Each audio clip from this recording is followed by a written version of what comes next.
¿Cómo están? El martes que viene, a las 18 horas, martes 20 de octubre, vamos a juntarnos para conversar sobre el dólar paralelo, la fuga de capitales, la crisis económica argentina y un aspecto central a todos estos problemas, que es el delito financiero. Cuando el país atraviesa, y la economía en su conjunto, una brecha cambiaria superior al 100%, una de las preguntas, tal vez la pregunta más importante que tenemos que formularnos es ¿qué lugar ocupa dentro de toda esa dinámica el delito financiero y el delito económico? ¿Qué vinculaciones hay entre estas prácticas delictivas y la economía formal? ¿Cómo la economía informal y cómo la economía ilegal controlan la economía formal en la República Argentina? Hay una pregunta central y una tesis que atraviesa, me parece a mí en este momento, la discusión, aun cuando no está planteada en estos términos, y tiene que ver con que el delito económico ha dejado de ser un fenómeno exógeno para transformarse en un componente endógeno en la economía argentina. Para hablar de estos temas, el martes próximo a las 18 horas en la Universidad Arturo Jauretche por plataforma digital. Gracias. Hola, ¿qué tal? Mi nombre es Antonella Comba y quería invitarlos al panel que vamos a estar teniendo la semana que viene sobre la implicancia de los delitos económicos en la crisis económica actual. Puntualmente yo voy a estar hablando sobre el rol que tienen los delitos del agro en esta crisis, y justamente este tema adquiere una gran relevancia ahora que vieron en las últimas semanas hubo una gran filtración de estos archivos donde aparecen reportes de operaciones sospechosas y donde aparecen exportadoras de granos de Argentina nombradas como partícipes moviendo estas grandes sumas de dinero de manera ilícita a nivel global. Así que vamos a estar abordando eso y también cómo hasta ahora la criminología, no solo el sistema penal, sino también la criminología ha dejado de lado las transgresiones cometidas en espacios no urbanos, porque usualmente se suele construir el problema del delito como una cuestión meramente urbana y se la suele como despegar de estos espacios y agrícolas y rurales, y en un país como el de Argentina, donde la producción agrícola tiene un rol tan central, se vuelve necesario y preciso preguntarse sobre estos temas. Así que los esperamos la semana que viene. Mi nombre es Horacio Rovelli, soy docente de la Facultad de Ciencias Sociales y de la Facultad de Ciencias Económicas de la Universidad de Buenos Aires, y mi aporte al panel es discutir los marcos de legalidad que dio la reforma financiera de 1977 y sobre todo la reforma de 1994 y creación de la ley 2444, que es la ley que se llama de Carta Orgánica del Banco Central. ¿Por qué? Porque esta es la que ha permitido que el Tesoro de la Nación se endeude, le pase esos dólares para pagar en pesos, porque el Estado paga en pesos,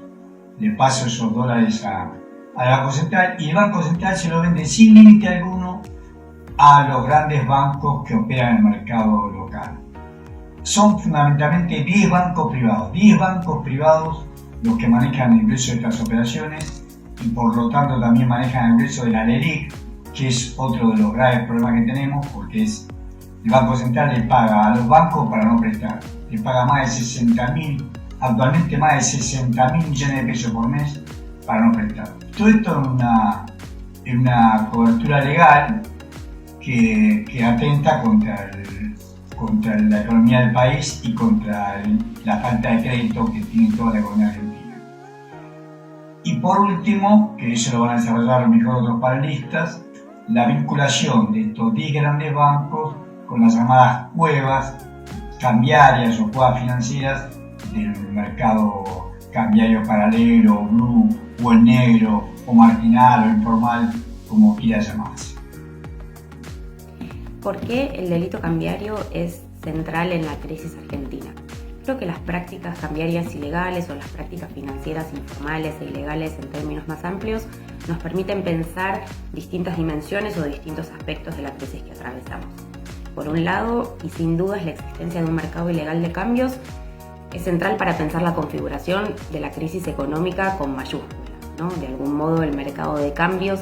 traduce muchos de los problemas estructurales de la economía argentina, que tienen que ver, entre muchas otras cosas, con la escasez, con la falta de dólares y la inestabilidad monetaria que eso produce, pero también materializa un conjunto de disputas entre el Estado y los grandes agentes económicos y financieros que muchas veces operan por fuera de la contabilidad estatal y especulan, ¿no?, con el valor paralelo de la divisa. En ese sentido, el mercado ilegal de cambios es o puede ser pensado como un mercado que opera contra el Estado, y de allí su centralidad para entender la crisis actual. Pero también desde una mirada sociológica, y cuando uno piensa no solamente en los agentes financieros, sino también en los distintos clientes que recurren a sus servicios, creo que se revelan otras dimensiones, otros aspectos de la crisis mucho más capilares y que tienen que ver con la forma en la que cotidianamente muchos individuos, muchas empresas, muchos comercios terminan resolviendo o afrontando su vida y sus dificultades financieras en una economía como la Argentina, ¿no?, que se caracteriza por los altos niveles de informalidad, tanto laboral como fiscal, y por un limitado acceso a los recursos o a los dispositivos de las instituciones bancarias, ¿no? Entonces, cuando miramos el mercado financiero informal, no solamente cambiario, desde esta perspectiva podemos